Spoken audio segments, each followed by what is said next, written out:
ಮಳವಳ್ಳಿ ಪಟ್ಟಣಕ್ಕೆ ಆಗಮಿಸಿದ ಸುತ್ತೂರಿನ ಆದಿಜಗದ್ಗುರು ಶ್ರೀ ಶಿವರಾತ್ರೀಶ್ವರ ಶಿವಯೋಗಿರವರ ಉತ್ಸವ ಮೂರ್ತಿಗೆ ಐತಿಹಾಸಿಕ ಭವ್ಯ ಸ್ವಾಗತ. ಮಳವಳ್ಳಿ ಪಟ್ಟಣದಲ್ಲಿ ಡಿಸೆಂಬರ್ 15ರಿಂದ ಅಂದರೆ ಇಂದಿನಿಂದ ಆರಂಭವಾಗಿರುವ ಸುತ್ತೂರಿನ ಆದಿಜಗದ್ಗುರು ಶ್ರೀ ಶಿವರಾತ್ರೀಶ್ವರ ಶಿವಯೋಗಿರವರ ಜಯಂತಿ ಮಹೋತ್ಸವಕ್ಕೆ ಸುತ್ತೂರಿನಿಂದ ಸೋಮವಾರ 7:30 ಗಂಟೆಗೆ ಶ್ರೀ ಪರಮಪೂಜ್ಯ ಶಿವರಾತ್ರಿ ದೇಶಿಕೇಂದ್ರ ಮಹಾಸ್ವಾಮಿಗಳ ದಿವ್ಯ ಸಾನ್ನಿಧ್ಯದಲ್ಲಿ ಹೊರಟ ಆದಿಜಗದ್ಗುರುಗಳ ಉತ್ಸವ ಮೂರ್ತಿಯು ಟಿ ನರಸೀಪುರ, ಚಿಕ್ಕಬಾಗಿಲು, ಪುರಿಗಾಲಿ, ಬಿಜಿಪುರ, ಬೆಳಕವಾಡಿ ಮೂಲಕ ಸಂಜೆ 7 ಗಂಟೆಗೆ ಆಗಮಿಸಿತು. ಪಟ್ಟಣಕ್ಕೆ ಆಗಮಿಸಿದ ಉತ್ಸವ ಮೂರ್ತಿ ಹಾಗೂ ಪರಮಪೂಜ್ಯರಾದ ಶ್ರೀ ಶಿವರಾತ್ರಿ ದೇಶಿಕೇಂದ್ರ ಮಹಾಸ್ವಾಮಿಗಳನ್ನು ಶಾಸಕರಾದ PM ನರೇಂದ್ರ ಸ್ವಾಮಿಯವರು, ಮಾಜಿ ಶಾಸಕ ಡಾಕ್ಟರ್ ಕೆ ಅನ್ನದಾನಿ, ಯಮದೂರು ಸಿದ್ದರಾಜು ಸೇರಿದಂತೆ ಸಾವಿರಾರು ಮುಖಂಡರು, ಕನಕಪುರ ದೇಗುಲ ಮಠದ ಶ್ರೀ ಚನ್ನಬಸವ ಸ್ವಾಮಿಗಳು ಸೇರಿದಂತೆ ಹರಗುರು ಚರಮೂರ್ತಿಗಳು ಭವ್ಯ ಸ್ವಾಗತ ನೀಡಿ ಬರಮಾಡಿಕೊಂಡರು. ನಂತರ ಸುತ್ತೂರು ಶ್ರೀಗಳು ಹರಗುರು ಚರಮೂರ್ತಿಗಳ ಜೊತೆ ತೆರಳಿ ಪ್ರವಾಸಿ ಮಂದಿರದ ಬಳಿ ಇರುವ ಡಾಕ್ಟರ್ BR ಅಂಬೇಡ್ಕರ್ ಪ್ರತಿಮೆಗೆ ಪುಷ್ಪಮಾಲೆ ಹಾಕಿ ನಮಿಸಿದರು.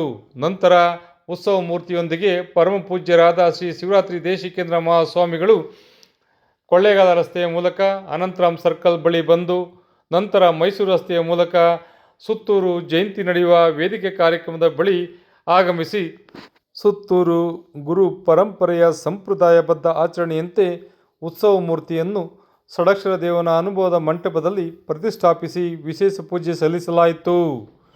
ಈ ಸಂದರ್ಭದಲ್ಲಿ ಮಾಜಿ ವಿಧಾನ ಪರಿಷತ್ ಉಪಸಭಾಪತಿಗಳಾದ ಮರ್ತಿಬ್ಬೇಗೌಡರು, ಮಾಜಿ ಶಾಸಕರಾದ ಡಾಕ್ಟರ್ ಕೆ ಅನ್ನದಾನಿ, ಶಾಸಕರಾದ PM ನರೇಂದ್ರ ಸ್ವಾಮಿಯವರು ಹಾಗೂ ಸಮುದಾಯದ ಹಲವು ಮುಖಂಡರು, ನೂರಾರು ಗಣ್ಯ ವ್ಯಕ್ತಿಗಳು, ಕನಕಪುರ ದೇಗುಲ ಶ್ರೀಗಳು, ಹರಗುರು ಚರಮೂರ್ತಿಗಳು ಉಪಸ್ಥಿತರಿದ್ದರು.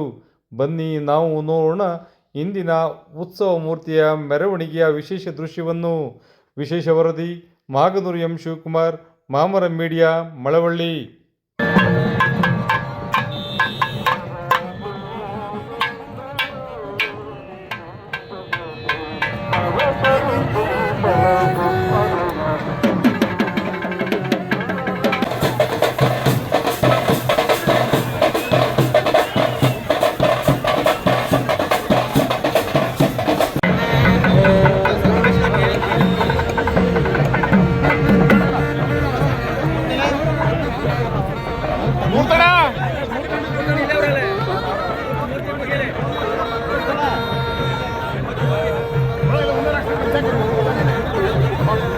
Gracias.